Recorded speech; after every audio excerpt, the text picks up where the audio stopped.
campeonato vem dança comigo. Vai ver que eu te esculacho, sei que não dá pra ver, mas cê vai ver que hoje não tem chocolate, nem de segunda a sexta-feira. Olá! Olá! Vamos aqui dar início à nossa conversa sobre a aula de número 8, que vai tratar sobre recuperação judicial, né, sobre a questão do requerimento e sobre a decisão do processamento do requerimento da recuperação judicial. Sejam todos bem-vindos. Vamos tentar fazer uma aula objetiva para que fique mais fácil aí para a compreensão de vocês. Então, nesta aula, a parte intelectual vai estar baseada no capítulo 4 e no capítulo 5 do livro 3 do Marlon Tomasetti. No capítulo 4 vai estar sendo tratado do requerimento da recuperação judicial e no capítulo 5 será tratado da decisão sobre o processamento da recuperação judicial. Eu vou tratar todo esse tema aqui na ementa, na aula 8 que estamos dando início agora. Então, número 1, então partindo aqui do início, requerimento, né, pedido da recuperação judicial. Então, o que seria isso? Então, primeiro travessão eu coloco ali, ó, depende da intervenção do judiciário. Ou seja, o judiciário não pode agir de ofício, então o juiz não está lá no gabinete dele, ele vê lá um determinado empresário, ele fica sabendo de uma empresa que está passando por dificuldade financeira, o juiz não pode, olha, vem aqui que eu quero lhe ajudar, eu quero lhe deferir uma recuperação judicial. Então, por favor, meu aluno, né, existe sim intervenção do judiciário, mas depende da provocação pela parte. É aqui que entra a necessidade de um advogado. Abram-se os olhos. Talvez seja um momento meio prematuro para a gente estar falando, mas mesmo assim eu confio em você, eu acho que você vai entender o que eu estou dizendo. Ação constitutiva positiva. Prof, o que é uma ação constitutiva positiva?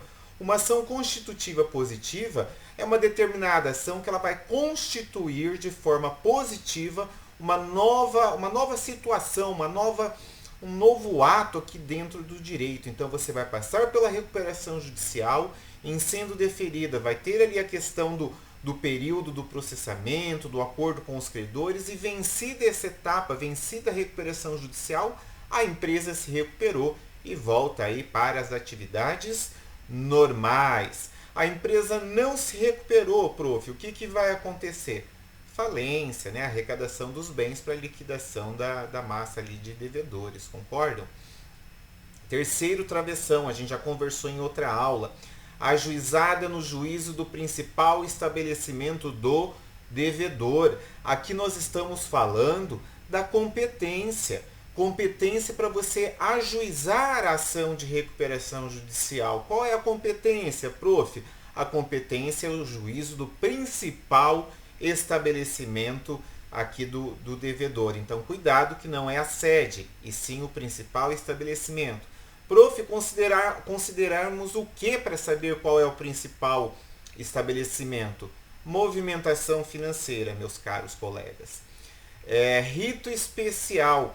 Aqui dentro do direito empresarial, eu estou desde o começo aqui do nosso semestre dizendo assim para vocês, meu aluno, cuidado, título de crédito tem o que? Legislação específica. Então, todas as vezes que você ouvir falar em título de crédito, você não pode sair respondendo e nem pensar assim, poxa, que difícil. Não, é legislação específica, você sabe, tem a lei da letra de câmbio, da letra de câmbio e nota promissória, lei do cheque, lei da duplicata, e agora, aqui na recuperação judicial, na extrajudicial e na falência, nós também temos um ordenamento próprio, uma legislação específica, que seria a Lei 11.101 de 2005. Então, rito especial, então a gente vai ter que primeiro abrir essa lei, quando formos tratar aqui de uma questão processual, de uma questão procedimental, para depois a gente poder opinar. Não dá para sair falando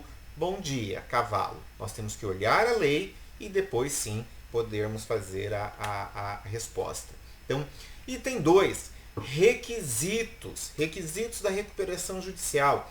Peço desculpa ali que eu coloquei RJ como sendo abreviação de recuperação judicial. Fiquei de corrigir o slide, estou vendo que acabei esquecendo de fazer essa alteração. Mas você que está me assistindo, você vai entender, não vai ter prejuízo algum. Requisitos específicos. Então, a princípio, a recuperação judicial aplicam-se aos empresários e às sociedades empresárias, excluindo-se aquelas pessoas do artigo 2º da Lei 11.101 de 05. Quem que é esse pessoal? Consórcios, instituições financeiras. Estão lembrados? Então, são os excluídos lá do artigo 2º. Então, item 2.1. O que é um requisito específico para que eu possa processar uma recuperação judicial? Exercício regular da atividade por mais de 2 anos.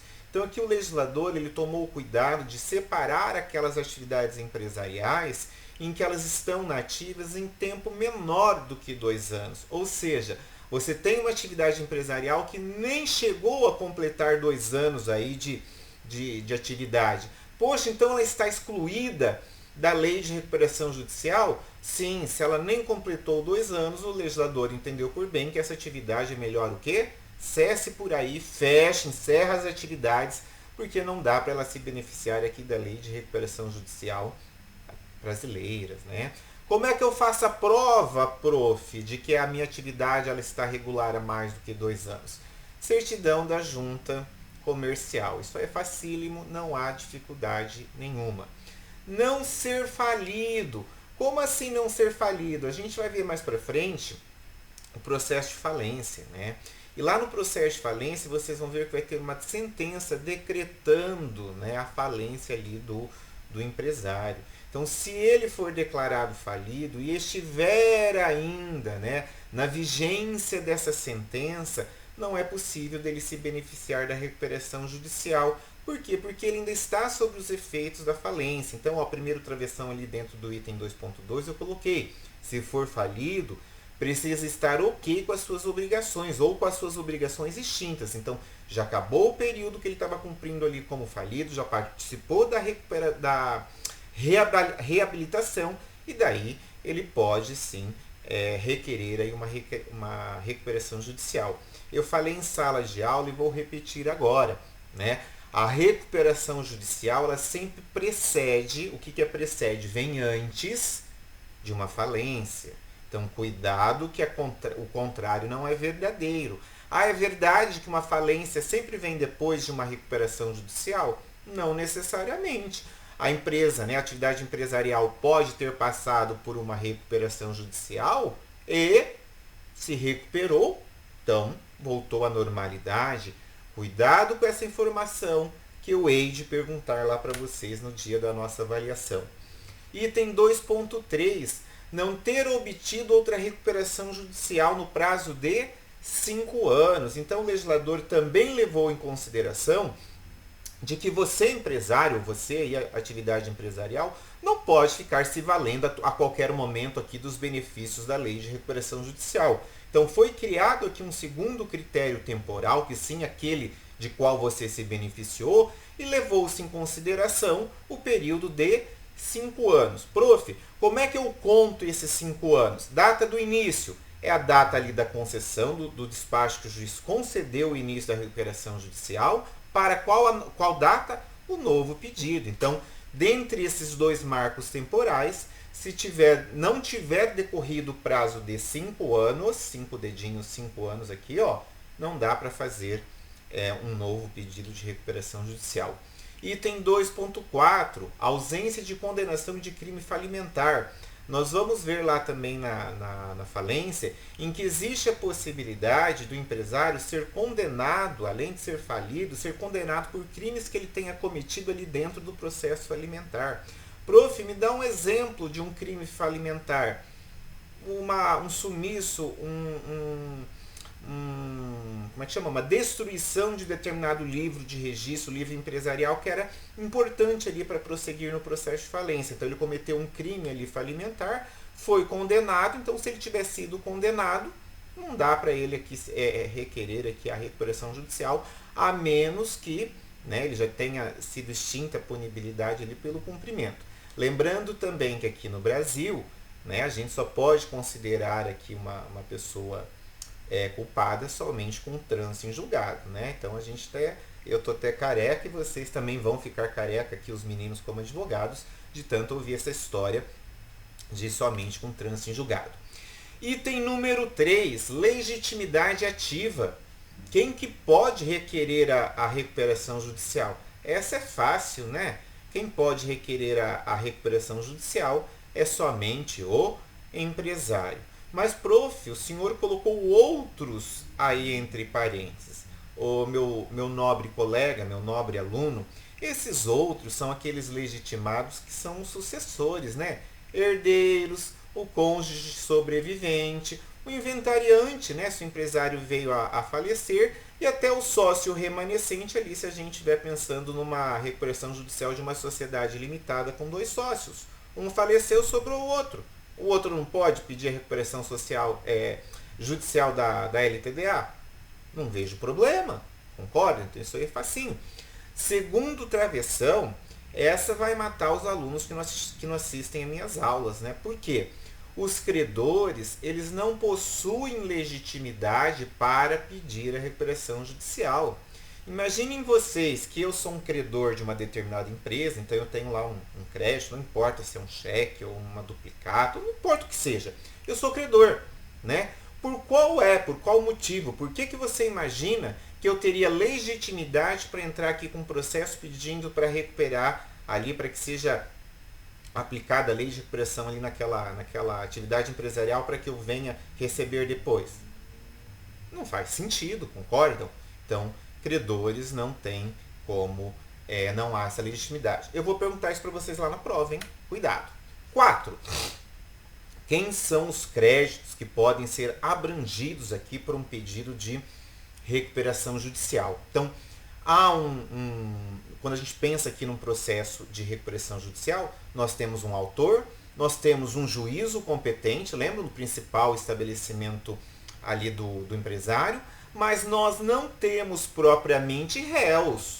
Não queiram vocês imaginar de que os credores são réus na ação de recuperação judicial. Por favor, a gente falou disso em aula. Não se trata propriamente de autor e réu, e sim, né, pela teoria dos jogos, aqui que nós estaríamos pensando aqui na questão de um acordo coletivo, né? Todo mundo quer ganhar. Como assim, prof? Não entendi. O empresário quer se recuperar, o juiz quer cumprir a jurisdição e os credores querem o quê? Receber. Então vamos ver como é que funciona ali a questão dos créditos. Então, sujeitam-se à recuperação judicial todos os créditos existentes à data do pedido, ainda que não vencidos. Prof, qual é o fundamento legal? Se eu fosse você, eu pegava o seu VAD Bíblia Mecum, né? Aquele que você só traz no dia de culto, no dia de prova, e você colocava ali um durequezinho ali no artigo 49, que vai trazer para nós quem são os créditos ali, os legitimados para participarem ali da recuperação judicial. Então 4.1, créditos trabalhistas também se submetem ao processo de recuperação judicial. Não seria justo a gente deixar eles de fora e falar agora paga as trabalhistas na frente dos outros. Não, a gente vai ter classe de credores, evidentemente que alguns vão ter preferência, mas são submetidos também ao processo de recuperação judicial. Honorários advocatícios são equiparados a créditos trabalhistas em razão da sua natureza falimentar. Então, ainda que sejam honorários, também vão ser englobados ali pelo processo de recuperação judicial. Créditos com execução em curso. Como assim, prof? São aqueles créditos, um processo de execução, por exemplo, que esteja em curso. Um cheque, uma nota promissória. Nós também vamos submeter ele ao processo de recuperação judicial. Por quê? Porque nós vamos colocar todos os créditos aqui vencidos e não vencidos do empresário. Só que eu coloquei um segundo travessão ali, está escrito assim, ó, os condepósitos judiciais eles serão extintos. Prof, o que é processo com execução com depósito judicial? Digamos que haja ali uma execução de título, sei lá, um cheque, por exemplo, em que o nosso aqui, o nosso cliente da recuperação judicial, ele veio e depositou o valor que ele entende como devido, né? Ah, mas então ele depositou, o que vai acontecer? O credor quer discutir, o valor não está certo. Previamente nós vamos extinguir esse processo de execução e possível discussão aí sobre diferenças e outras coisas vão ter que ser geradas e vão ingressar ali depois na fila lá dos demais créditos. Então, regra geral, um processo de execução, com crédito de execução, se houver depósito nos autos, nós vamos liberar o depósito para o credor como pagamento e eventual diferença será discutida e vai voltar lá para a fila dos demais créditos, ok? Pensões alimentícias também se submetem ao processo de recuperação judicial. Créditos tradicionais. O que são créditos condicionais? Né? Não tradicionais, até lendo errado. Créditos condicionais. Condicionais são aqueles que dependem de uma condição futura e incerta. Então, o dia que ocorrer essa situação futura e incerta, esse crédito vai ser inserido. Agora, antes de que isso ocorra, não tem como eu inserir. A situação dos agentes rurais. Quando a gente está pensando em recuperação judicial, né, o empresário rural ele pode vir aqui sofrer a recuperação judicial. Porém, só vai fazer parte da recuperação judicial de um empresário rural aqueles créditos que decorram exclusivamente da atividade rural. Profe, por que dessa diferenciação? Porque o direito agrário, o direito do agronegócio, aí os créditos subsidiados pelo governo, são créditos em que tem linhas de crédito, taxa de juros, prazo para pagamentos diferenciados. Não seria justo eu juntar aqui no mesmo processo créditos que têm origem aqui em outros negócios jurídicos aqui do empresário rural. Então, uma alienação de um apartamento na praia. O que tem a ver aqui, por exemplo, com o dinheiro que foi emprestado para custear a lavoura? Entendem? Então, nesse sentido, o legislador separou aqui a questão da recuperação judicial do empresário rural. Item número 5. Quais são os créditos, prof, que não são abrangidos pela recuperação judicial? Olha, aqui é fácil. Então, a primeira coisa que eu quero lembrar vocês, existem créditos que estão fora da recuperação judicial. Ou seja, aqui a gente vai colocar aqui como 3 possibilidades. Os créditos não alterados, os créditos que não são exigíveis e aqueles que realmente são excluídos. Deixa eu ver se eu detalhei. O item 5.1. Inexistência de alteração do crédito no plano de recuperação judicial. Se eu tenho um determinado crédito que não vai ser alterado. Como assim não vai ser alterado? Eu não vou mudar a data, eu não vou pedir prorrogação, eu não vou pedir desconto, eu vou manter o crédito, o débito, no caso o crédito, vou manter aquele credor nas mesmas condições que já estavam sido pactuadas. Então ele não vai fazer parte do plano de recuperação, concorda? Ah, mas por que ele não vai fazer parte do plano de recuperação? Porque eu não vou alterar nada, eu vou manter o pagamento. Então, se eu vou manter o pagamento, se não houve qualquer alteração, não tem o porquê ele vir aqui fazer parte do plano de recuperação. Eu somente vou indicar de que esse tipo aqui de crédito, ou esse credor em específico, vai ser mantido sem fazer parte aqui do plano de recuperação. Fundamento legal, artigo 45, parágrafo 3º da Lei de Recuperação de Empresas, a 11.101/05. Faça a sua anotação no VAD Bíblia Mecum, que depois você vai sentir falta disso. 5.2. Créditos que são consideráveis inexigíveis. Prof, eu não sei o que é um crédito inexigível. Primeiro travessão. Um crédito gratuito, a título gratuito. Nossa, eu não conheço nenhum crédito a título gratuito. Fiança. Então, você quando é convidado a prestar fiança para uma determinada operação, para uma determinada pessoa, regra geral como diz a minha mãe, de grátis. Você não cobra para ser fiador. Então, a regra geral é que o fiador é a título gratuito. Professor, mas o senhor colocou ali entre parênteses, escrito assim, bem controvertido. Os doutrinadores discutem essa questão da fiança até hoje. Nós não somos doutrinadores, nosso interesse é apenas entender aqui a lei da recuperação judicial. Então, aqui no entendimento da lei da recuperação judicial, nós temos a possibilidade de créditos que são considerados inexigíveis, que são aqueles a título gratuito. Um exemplo, a fiança. Quem quiser aí discutir a natureza jurídica da fiança e outras coisas, podem pegar lá o Tomazetti, o Teutônio Negrão e outros autores que tratam do assunto. Não é nosso interesse aqui nesse momento da matéria. Despesas judiciais e extrajudiciais. Prof, eu não entendi. Aquelas despesas que são necessárias para você fazer parte ali da recuperação judicial. Então eu sou um credor, digamos ali a recuperação judicial da Oi, que salvo engano ela está sendo processada no juízo do Rio de Janeiro. Digamos que eu pegue um voo aqui em Maringá, fico num hotel, gasto lá com comida, gasto 3 dias para ir lá protocolar o meu pedidinho de habilitação de crédito na recuperação judicial da Oi. Essas despesas que eu tive com passagem aérea, hotel, estadia, comida, táxi, Uber e até os meus honorários aqui que eu cobrei para ir lá fazer isso de forma separada, são considerados créditos inexigíveis. Anote bem isso aí porque vai cair na prova. Item 5.3. Créditos que são considerados excluídos aqui do plano de recuperação. Esses são mais fáceis. Por obviedade, né, o governo, crédito tributário, não vai fazer parte aí do plano de recuperação. Como assim, prof?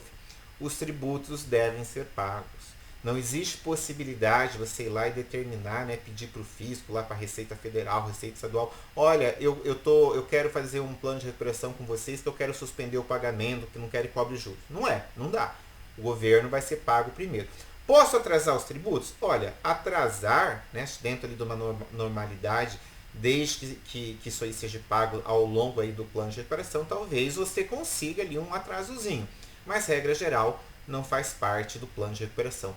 Credores proprietários. Poxa, quando eu vi esse subtópico, credores proprietários, eu fiquei pensando, mas quem são esses credores proprietários?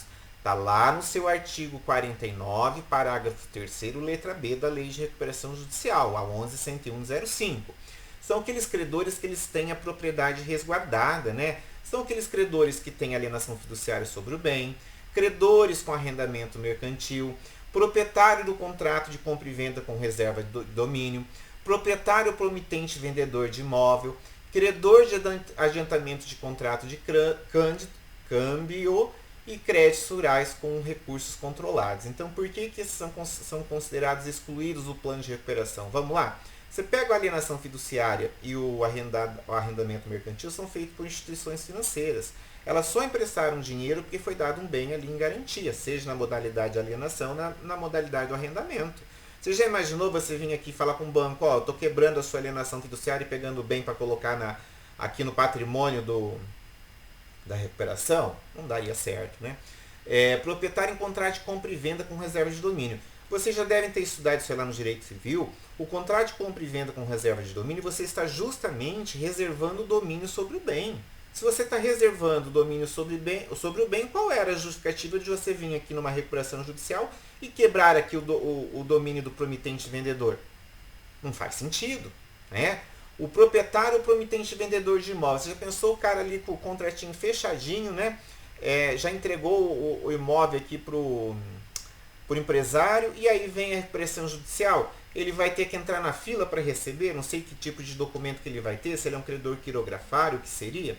Não dá, né? Então esse aí eles não vão fazer parte. Os outros ali seguem pelo mesmo raciocínio. Item número 6 seria o juízo competente, seria o do maior estabelecimento empresarial, levando em consideração o volume financeiro. Eu vou perguntar isso para você lá na nossa avaliação, entendeu? Número 7, né? Quesitos, como é que funciona a petição inicial da recuperação judicial? Gente, a petição inicial da recuperação judicial é moleza, né? Segue ali os requisitos do artigo 309 do CPC. Endereçamento, qualificação das partes, nome da ação. Aqui vai ter uma ligeira de ordem fática, né? Dizendo qual é o motivo ali a questão financeira que você precisa ali por que você está precisando da recuperação judicial. Depois você vai apresentar a lei e fazer os seus pedidos, né? Que seja deferido a recuperação, porque depois vem a questão do plano, estão lembrados? A instrução, né? O detalhamento aí da petição inicial, artigo 51 da lei. Aí a gente fez aqui, eu coloquei no slide para você, ó, letra A. causas da situação patrimonial e os motivos que levaram à crise econômica financeira. Você não vai errar isso, né? Estou no artigo 51, anota lá no seu VAD Bíblia Mecum. Por favor, não me dê essa bola fora na nossa avaliação. A documentação contábil, então você vai precisar aqui de um bom contador, né? Documentos de registro do comércio, isso aqui também é necessário. Certidões de cartório de protesto, para a gente saber se tem aqui créditos protestados ou não. Relação de credores, relação de empregados e seus créditos trabalhistas, relação dos bens dos administradores e dos controladores, para quê? Para a gente saber se isso aqui houve ali desvio de função ou qualquer outra coisa que possa ter causado aqui o prejuízo à atividade empresarial. Relação dos processos, evidentemente, a gente precisa saber, e contas bancárias e aplicações. Né? Acho difícil, mas a lei fala nesses requisitos. 8. Análise da petição inicial pelo juiz. Gente, o juiz ele só vai ali na petição inicial, ele vai dar uma olhada ali nas providências preliminares. Como assim nas providências preliminares? Vai ver se a parte é legítima, vai ver se tem os fundamentos e vai ver se foi trazido os documentos necessários. O item 8 e o item 9 dá até para a gente tratar junto. E o 10 também um pouquinho. Ó. O item 9, ele está falando em constatação prévia. Seria o que? A regularidade dos documentos e as condições de funcionamento do devedor. Então, se eu quero aqui uma recuperação judicial para um cliente meu, para uma empresa, eu tenho que trazer aqui as condições para que o juiz possa analisar a viabilidade econômica dessa atividade empresarial. Concordam? Se não se eu não consigo trazer aos autos a questão da viabilidade econômica, por que o juiz vai deferir a recuperação judicial? Então, eu de vocês começaria a pensar nesse assunto, que aqui está o grande filão do futuro, né? Vamos advogar nessa área. Item 10, efeitos do ajuizamento do pedido. Então, seria a restrição da disponibilidade sobre os bens do ativo circulante. Então, aquilo que já está ali classificado como ativo circulante da empresa, nós não vamos poder dar cabo, nós vamos poder sumir. Por quê? Porque agora a empresa está em recuperação judicial. Funcionamento do Conselho Fiscal nas companhias abertas. Então, companhias abertas são aquelas SAs, né, que têm as suas ações negociadas na Bolsa de Valor. Então, se o Conselho Fiscal não estiver ativo em razão do pedido da recuperação judicial, eles vão ter que começar a estar atuantes. Por quê? Porque o juiz vai exigir um relatório, aí, não sei se quinzenal, semanal, mensal, da atividade empresarial. Proibição da distribuição de lucros. Gente, eu acho esse item quase que lógico, né? Poxa, você está vindo aqui pedir para que o judiciário venha e intervenha aqui para que você possa se valer de uma recuperação judicial e você quer fazer a divisão de lucros para os acionistas? Não, né? Por favor. Nós vamos primeiro pagar aqui os credores, né? Depois vai haver a divisão de lucros. Então, isso aqui me parece que é certo. Item 11. O item 11, a OAB do Paraná... A OAB do Paraná não, né? O professor Juliano, não dá fora. A OAB, a nível de Brasil, cobrou na primeira prova aqui do ano de 2022 uma questão que falava sobre a questão da desistência do processo de recuperação judicial. E os alunos, né? O que foi meu aluno não pode errar, por favor. Tem que acertar com louvor e palminha, e depois ainda anotar, fazer a marcação lá no Instagram, no Facebook do meu nome, dizendo, ó, prof, acertei e passei graças à sua questão. Então, o pedido de desistência da recuperação judicial, nós vamos pensar aqui em duas fases. Qual a primeira fase? Enquanto não houve o despacho, não houve a decisão mandando, né, deferindo o processamento ali da recuperação, eu posso atravessar uma petição e fazer a desistência a qualquer momento, concorda? Não há nada que me impeça. Por quê? Porque não há ainda nenhuma decisão nesse sentido. Agora, depois que houver a decisão deferindo a recuperação judicial, nos termos, olha aí, anota aí no VAD Bíblia Mecum, né? Artigo 52, parágrafo 4º da 11.101/05. Após o processamento do pedido da recuperação judicial deferido pelo juiz, somente com concordância na Assembleia Geral de Credores. A OAB cobrou isso agora na primeira prova de 2022, não me façam feio, por favor. Item 12 da nossa aula, decisão de processamento da recuperação judicial. Então está lá no artigo 52 da 11.101/05. Processamento da recuperação judicial. É apenas instauração do processo. Diferente lá do processo de falência que vai ter uma sentença, Aqui no processo de recuperação judicial é apenas um despacho dizendo, inicia-se o processo. 2. Natureza do ato judicial que determina o processamento. Será sempre considerada uma decisão interlocutória. Decisão interlocutória, a gente recorre dela, a gente interpõe o quê? Agravo de instrumento. Caiu agora na segunda fase da prova da OAB no meio do ano. Como assim caiu isso? Caiu a peça para fazer um agravo de instrumento de um pedido de deferimento de recuperação judicial. Olha que moleza! Não dá para deixarmos isso para depois, temos que aprender isso agora. Conteúdo dessa decisão que defere o processamento da recuperação judicial. O que vai constar aí dessa decisão? Nomeação do administrador judicial, vocês estão lembrados?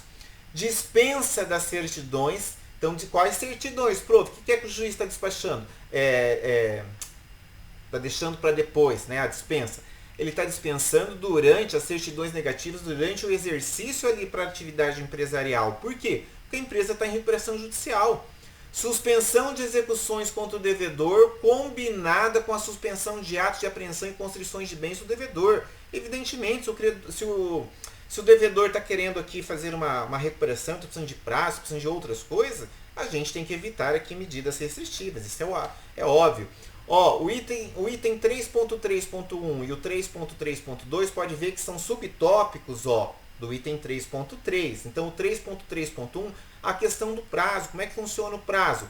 180 dias prorrogáveis por mais 180 dias. Ou seja, um ano, quase que dá, né? Contados da onde? Da data do deferimento. Artigo 189 da Lei de Recuperação Judicial, 11.01.05.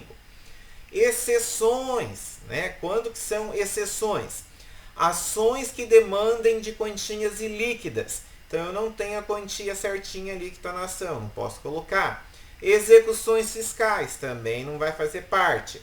Outras ações de outros credores não sujeitos, né? Alienação fiduciária, arrendamento. Eu já contei o caso para vocês lá da Clabin, que eu atuei quando eu era advogado do Itaú lá em 2005. Ações sem efeitos patrimoniais. Prof, eu não sei nenhuma ação sem efeito patrimonial. Eu coloquei ali exemplo, ação de enunciação de obra nova. Então, estão construindo um muro aqui, uma parede super alta do lado aqui da sede da empresa, a parede pode cair. Eu tenho que ingressar com essa ação. Que essa ação tem efeito patrimonial? Nenhum. É ação de enunciação de obra nova. Isso é possível. 3.4, então retomando para você ver, 3.4 é continuidade aqui, 3.3, 3.4, contas mensais. Apresentação por meio de balancetes, né, e serão pagos, né, contas de água, de luz, as contas ali normal para o processamento da atividade, porque a empresa não para. Intimação do Ministério Público e das Fazendas, naqueles casos em que a Lei 11.101/05 determina ou naqueles casos em que há interesse público. Suspensão da prescrição. Evidentemente que durante o período da recuperação judicial a gente vai suspender aqueles períodos de suspensão, gente. Suspensão de prescrição para execução de nota promissória e outras coisas, né? Porque senão os credores seriam prejudicados. Força atrativa do juízo recuperacional, ou seja, todas as demais ações ajuizadas contra a atividade empresarial terão que ser ajuizadas em apenso ali à recuperação judicial.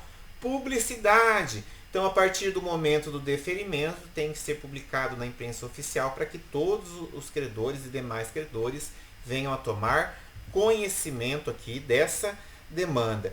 Então, ficou uma aula boa, então ficou uma aula curta e com isso aqui eu vou me despedindo de você. Nós estamos com 34 minutos de gravação, ficou excelente para assistir. Tchau e até a aula 9. Tudo de bom. Falou!